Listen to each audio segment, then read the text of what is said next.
Chose promise, chose due. Je vous avais dit que je vous parlerais de l'irrigation. Si vous vivez en zone tropicale, que vous avez des questions sur le type d'irrigation à mettre en place, cet épisode est pour vous.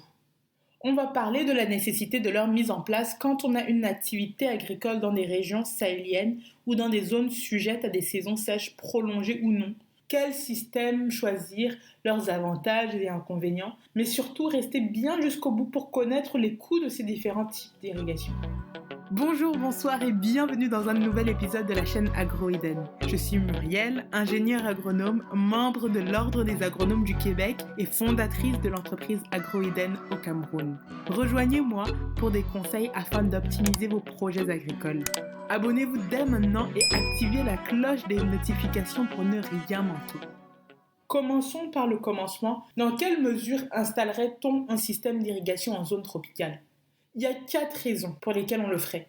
La première raison, c'est que dans certaines régions sous les tropiques, les saisons sèches peuvent être prolongées et ce prolongement peut mettre en péril les cultures. Les systèmes d'irrigation permettent de pallier le manque de précipitations. Deuxième raison, l'irrigation garantit un approvisionnement constant en eau et permet de rallonger, voire même de créer des saisons de culture. Vous maximisez votre productivité agricole et dans le même temps, vous renforcez la sécurité alimentaire. Troisième raison, les systèmes d'irrigation permettent une utilisation plus rationnelle de l'eau, en tout cas certains, nous allons le voir dans quelques minutes, réduisent les pertes d'eau et optimisent même l'efficacité de l'irrigation. Enfin, quatrième et dernière raison, chaque méthode d'irrigation s'adapte à des caractéristiques spécifiques du terrain, ce qui se traduit par une flexibilité dans le choix du système. Donc pour résumer, installer un système d'irrigation, c'est intéressant pour augmenter la productivité, réduire la dépendance aux précipitations. Par contre, il faut faire attention au risque de gaspillage d'eau dans certains systèmes et surtout, il y a des coûts d'investissement et la maintenance à assurer. Il faut y être préparé. Ok, maintenant on la trouve où l'eau ? Pour ça, diverses méthodes sont employées pour assurer un approvisionnement constant en eau. Et ça intègre des pratiques adaptées aux spécificités de chaque méthode d'irrigation. On a les forages, qui constituent une méthode fiable pour accéder aux nappes d'eau souterraines et qui fournissent une source stable pour l'irrigation par aspersion, surtout dans des sols bien drainés. On a l'utilisation des motopompes qui permet d'extraire l'eau des sources superficielles telles que les rivières ou les étangs et qui répondent aux besoins d'irrigation de surface dans des zones à faible pente. On a le captage d'eau de pluie intégré au système d'irrigation goutte à goutte et qui offre une solution écologique pour maximiser l'utilisation de l'eau en la collectant lors des précipitations. On pense aussi à la réutilisation des eaux usées.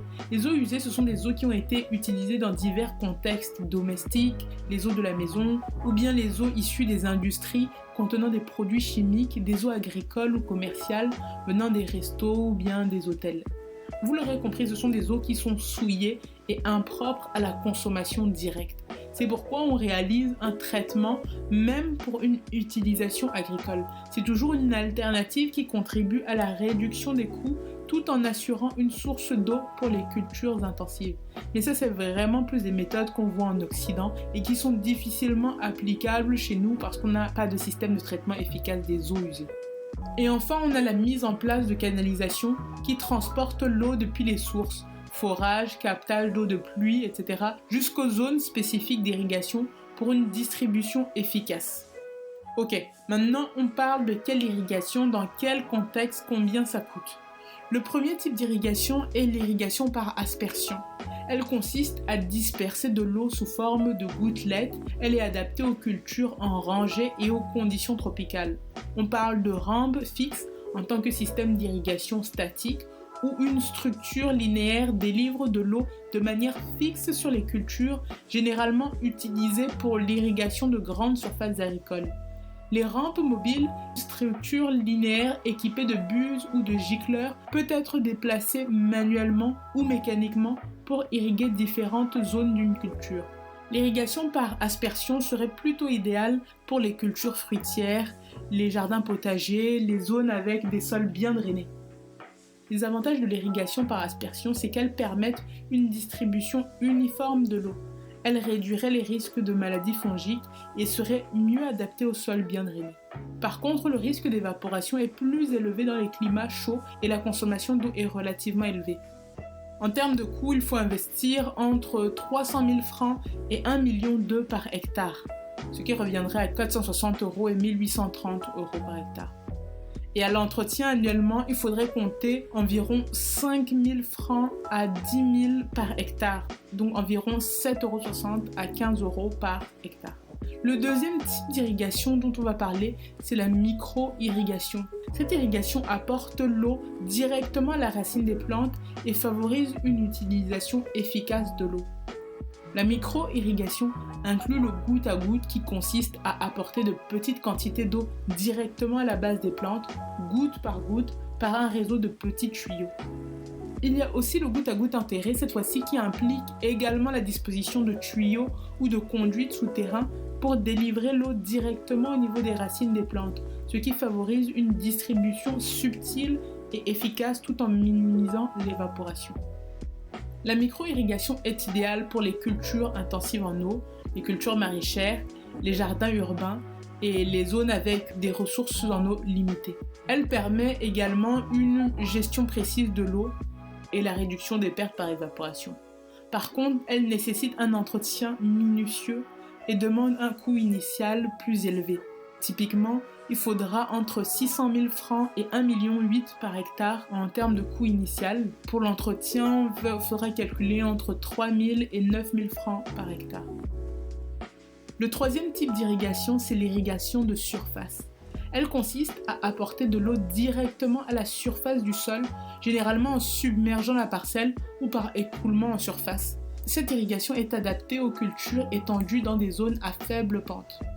Des exemples d'irrigation, c'est notamment l'irrigation par inondation, qui consiste à inonder la surface du champ avec une couche d'eau contrôlée, particulièrement adaptée aux cultures telles que le riz.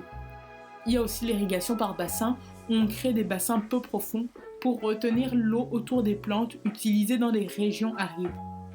Ou encore l'irrigation par canaux, avec l'utilisation de canaux pour diriger l'eau vers les champs, une méthode traditionnelle largement répandue. Cette irrigation est efficace pour les cultures rizicoles, des zones avec des plaines étendues, sinon des cultures nécessitant une submersion temporaire. Les bénéfices à retirer de l'irrigation de surface, c'est qu'elle est adaptée aux grandes étendues de terrain, elle convient aux sols à faible perméabilité et elle est moins coûteuse à mettre en place. Par contre, il y a un risque de gaspillage d'eau par infiltration et elle est moins efficace sur des terrains accidentés. En termes de coût, ça donne quoi ?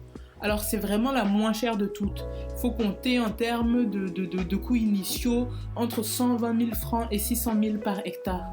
Concernant les coûts d'entretien annuels, on est entre 6 000 francs et 12 000 hectares.